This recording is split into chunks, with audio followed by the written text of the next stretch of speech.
BFF. Yes. Uy. Eto na nga. Hello, kumusta kayo dyan? Merong phone-in question yung isang kaibigan natin dito na may, yung kausap niya, ito, kinakausap niya ngayon. May gusto lang daw tanungin kay Miss Ara at kay Ate Manilyn. Ano yun? Ate, ano yun? Ano ba yun? Ano daw? Ang hirap nung tanong niya. Ano yun? Naku-confused daw kasi siya dun sa love life niya right now. So, ang tanong niya na kailangan mo na rin sagutin, BFF, Miss Manilyn and Miss Ara. Parang hirap niyan. What is love? Ay! Hindi, ano ba? Love. Ayun na. If you love someone, set him free. May pinagdadaanan po siya. Hindi, pinapatawa ko lang sila. Okay naman na ako. Ano bang, bakit ba confused saan? Ay, bulong mo ate, bakit confused? Ayun daw, hindi niya raw alam kung sasagutin niya daw ba yung matagal na nililigaw sa kanya o yung crush niya ngayon. Yung crush ba niya ngayon, nililigawan siya? Oo naman. Patay na daw. Ano ba? Hutayin! Bubay, sige, ganito na lang. Sige. Ano ba ang love para sa'yo? Acceptance. Uy! Oo, you have to accept Hindi, all the... tama ka. Oo, lahat. Tama ka Weaknesses and the strength of that someone. Uy. That is love. Oh!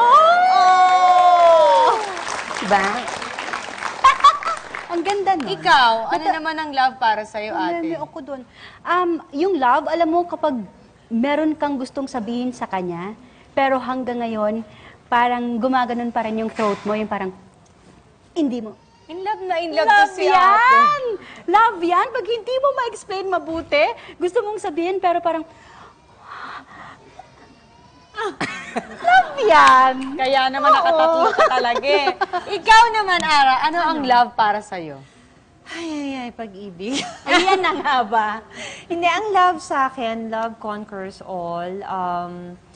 Kumbaga, hirap. Hugot? Hugot ito. Hindi, basta,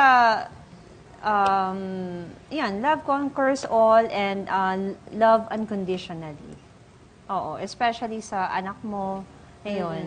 And kung sa husband mo, kung may husband ka, di ba? Actually, ma-add ko lang, no? Yung love nga kasi, like I said kanina, privilege yan. Binigyan ka ng chance na umibig at ibigin. Whether naging maganda or hindi, ang kinalabasan ng pag-ibig o pagmamahalan na yon, umibig ka pa rin at inibig ka pa rin. Diba? Kaya, may segue ako doon. Huwag kang mag-alala, Ara, dahil buti naramdaman mo yan. Kasi hindi mo mararamdaman ang totoong pagmamahal kung hindi ka nasasaktan. Yun. Kaya